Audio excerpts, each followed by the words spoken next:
Hey everyone, Professor Hank here. So today we're going to talk about how you can overload the assignment operator in C++ for your classes. And so what do we mean when we say overload the assignment operator? Well, what we mean is that if we have some class foo and we instantiate a couple of instances of that, we have an object named f and g, we want to be able to do something like this and we want to be able to do it safely. Now you might be thinking to yourself, what do you mean safely? What does that even mean? Well, when you assign one object to another, the default behavior is member-wise assignment. And if all you have are simple variables in your class like integers, that's not a problem. Problem comes when you've got pointers to say dynamically allocated memory. If you don't handle this correctly, if you don't overload your assignment operator, you can end up with memory leaks. So we need to bypass that member-wise assignment behavior, and we're going to do that by overloading our assignment operator, by changing the default behavior of this thing. Okay, so the way we're going to do that is we're going to add a function to our classes. As a matter of fact, when you overload any operator for your classes, you can overload addition, subtraction, whatever. It's going to follow the same general pattern, right? We're just going to add a function to our class that has the keyword operator, and then it's going to have the actual operator you want to change the behavior for. So let's create a class named foo, and then we're going to have, as part of that class, a pointer that is going to point to a dynamically allocated integer array. Okay, so as part of our public interface, we'll have a constructor that'll accept an integer as its only argument, and then it will dynamically allocate an array of that size, and we'll also have a variable up here that will keep track of the size of that array.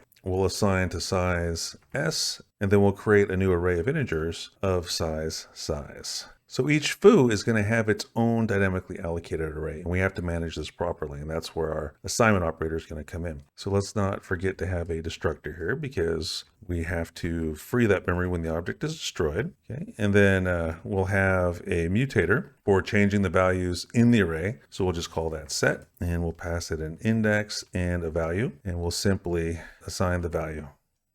So then we'll have two accessors. One will be called getSize, which will return size, and then we'll have one that will return the value stored in the array. So we'll call that get, and then we'll pass the index for one of the elements of the arrays that we want to retrieve. So then we'll do return p of index. Now, be clear now on why we need to have this overloaded assignment operator. It's because when we do f equals g, the default behavior is member-wise assignment. Well, what that means is that g will have the contents of its p pointer copied to the contents of f's p pointer, thereby ending up having both objects point to the same array, and f would lose access to its array. So that's where this overloaded assignment operator is going to come in. So how is it going to come in?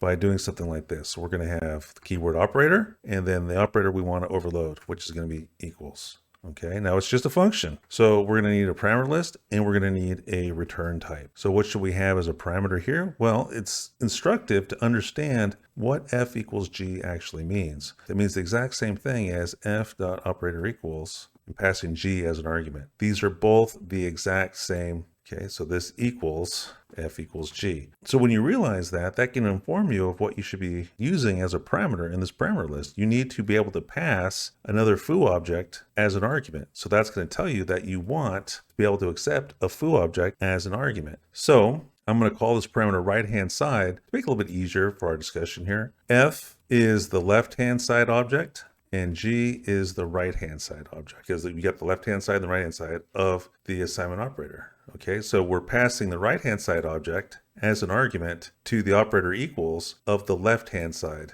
object. Okay, we're making const because f has no business being able to change the contents of the right-hand side, and we're making it a reference to make it efficient. We're going to make it pass by reference, a constant reference. Once we've done that, then we can add logic here to handle managing our dynamic memory without having any memory leaks happen, right? This is going to bypass the default member-wise assignment. All right, now I just realized that here, we need to pass an argument to our constructors. So let's just pass 5 and 6, just so they're happy. All right, so operator equals. So when you have this f equals g, which of the objects operator equals is being executed? Well, by looking at our example here, we know that it's the left-hand side, it's f. So we're going to keep that context in mind. G is being passed to f. So first things first, what do we have to do? Well, we don't know how big G's array is. F does not know that. So what it has to do is it has to delete its own array and then recreate it using the size of the G array. So we can do that because F can directly access G's stuff. So the left-hand side object has direct access to the right-hand side object's stuff. So what that means is that on the left-hand side for F, we can do something like this. Size equals the right-hand side's size. Now, before we create our new array, we have to delete our old array. So let's go ahead and delete the existing left-hand side array. So we'll just go delete. Okay, so left-hand side in this example, remember, is F. Okay, now once we've done that, let's update the left-hand side size. All right, remember, we're talking about F here. And then we'll create a new array of the correct size for the left-hand side, which was, again, our F. Because remember, F is the one who's invoking operator equals when you have a statement like this. Okay, so we're going to do P equals new int. How big is it going to be? It's going to be size elements. Okay, now once we've created that new array, we can then copy the contents of the right-hand side's array. So copy the contents of the right-hand side array to the left-hand side array. So what that means is we're taking G's array and we're copying it to F's array. Okay, so we can just do a simple for loop here, and we could use either F's size or G's size, right? Because line 29, we made sure that they were both the same. So we could do either one, but since it's the left-hand side's operator equals that is being invoked, I'm going to stick with that context. So I'm going to just use size here. All right, so I++, and then let's go ahead and do our copy. We're going to do P of I, and then we have to access the right-hand side's array, and we're going to copy each of its elements. So that should be enough for us right now to go ahead and test. So let's do that.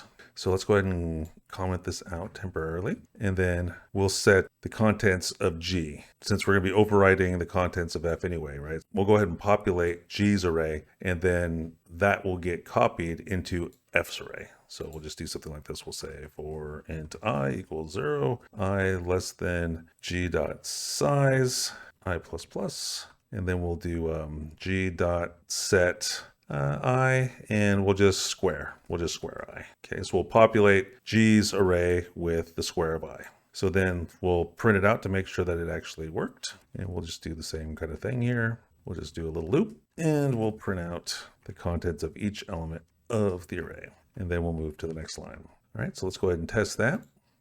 Okay, so there are the values in G's array. Okay, now if we were to print out the contents of F's array, what's going to be in F's array? Well, in F's array, remember what its constructor did. It set size to S, created the array, but there's just garbage in there since we didn't put anything in there. So how about we just initialize it to all zeros or something like this? So we'll just say P of I is equal to 0. So now let's test that. So this is going to be the contents of F. You can see it's all zeros. Why is there a garbage value on the end there? Because we use G's size here when we should use F, right? So let's try that one more time.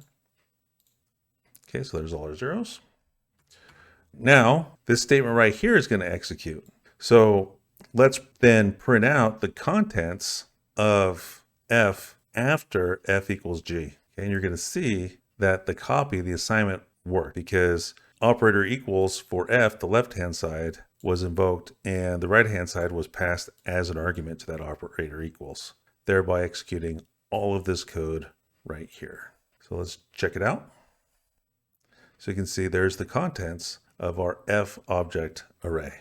Beautiful. Now we got to talk about a couple other things here. One thing we have to talk about is what happens if we want to do multiple assignment. So what do I mean by that? Well, what if I had 3 objects and I wanted to be able to do something like this? Okay, so as it stands now, we can't. See that little squiggle there? Well, why? Why is that appearing? Well, remember what each of these things means in the order in which they execute. This executes first, the G equals H, and then the result of that G equals H is assigned to F. Well, what does that mean? What does G equals H mean? It means G dot operator equals, passing it H as an argument. Totally fine in this scenario, but what does operator equal return? What's its return type?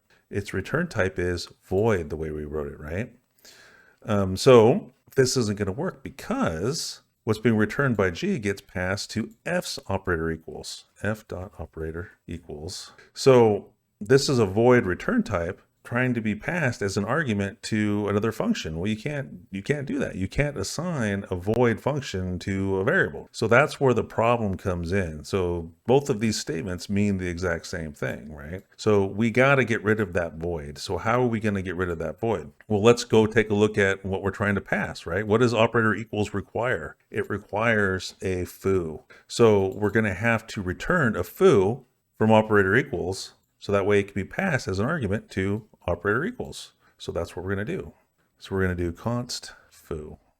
Okay, so now when we do that, we need to add a return statement. And so what are we going to return? Well, what we're going to return is we're going to return a copy of ourselves. So the left-hand side is going to return a copy of itself. Okay, so this right here, the G object is going to return a copy of itself that can then be passed to the F object's operator equals.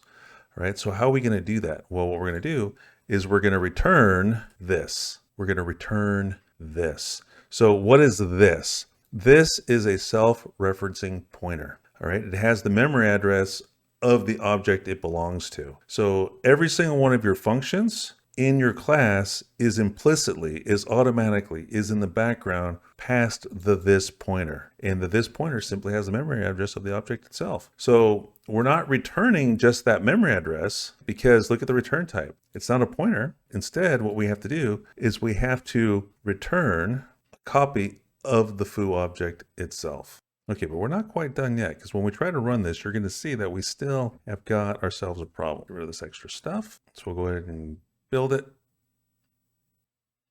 Okay, so you can see that as soon as we go to leave that we get a crash. Okay, so why did we get that crash? Because when we did a return here, we're returning by copy. So when we return by copy, that's going to have a temporary instance of the foo object get created that then gets returned. We're returning by copy. So what that means is that we're going to have to include a copy constructor in here as well. So we'll just go ahead and throw that in really quick. So we'll do foo, const foo, right-hand side, and then we'll get the size that we should use from the right-hand side. We'll create our new array, which is going to be p equals new int, and then size, and then we'll copy the right-hand side object array to our new array. So that's going to be p of I equals to right-hand side dot p of I. So we have to have a copy constructor for this temporary object that's going to be returned by G. So to make that copy, we have to have our copy constructor. So now when we do this, let's go ahead and populate H, and then we'll print out the contents of F. It's not going to crash anymore. Okay, so we'll do for int I equals 0, I less than H dot get size, I plus plus, and then we'll do a similar kind of thing. We'll just pass it the square of I times I. Okay, and then we'll go down here, and then we'll print out the contents. Equals 0, I less than F dot get size, I plus plus, and then C out F dot get I. And then we'll move the cursor down here, and we'll be sure to use the correct punctuation. All right, so now let's test it. And you're gonna see that it works just fine.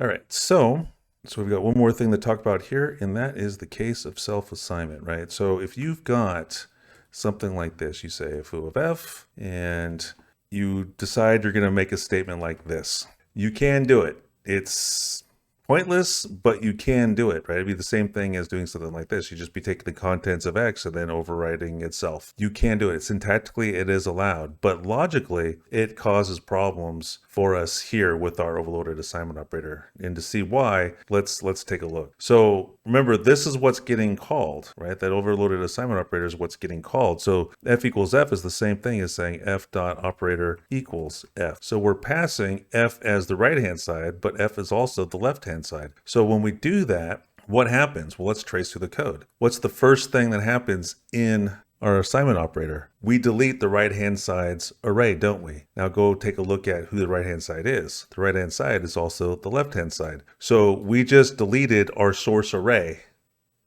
that we need to copy from. So when we try to copy the size, that's fine. We create our new array for the left-hand side for ourselves, that's fine. But then we're trying to copy the contents of our new array to ourselves, right? So F is trying to copy F's array to itself. So logically, this doesn't make any sense. So what we need to do is we need to short circuit this whole process. So if we try to copy ourselves to ourselves, we just need to get out. So how are we going to do that? Well, the way we're going to do that is we're just going to check for self-assignment. We're going to check our own address against the address of the object that's passed to us. So we're going to do something like this. And we're only going to execute all of this code, all of this copy code, this deleting and this copying, if we're in fact not the same object. So if you pass yourself to yourself, then you're just not going to do anything. So it defeats this whole problem.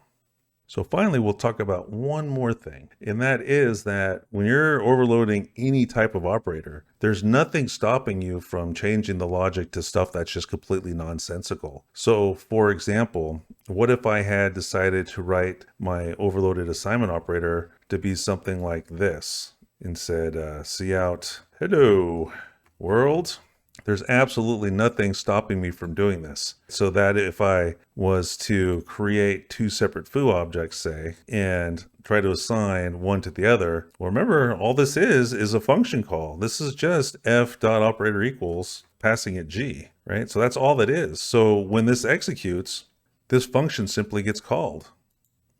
And so you can see the logic of the function executes. So overloading operators, there's nothing magical about it, right? You just have to pay attention to the details, but all it is a function call in disguise. All f equals g means is a function call. And then, if you were to overload other operators, say operator plus, then all that is, when you say f plus g, all that is a call to the operator plus function. That's it. So now you know how to overload the assignment operator in C++.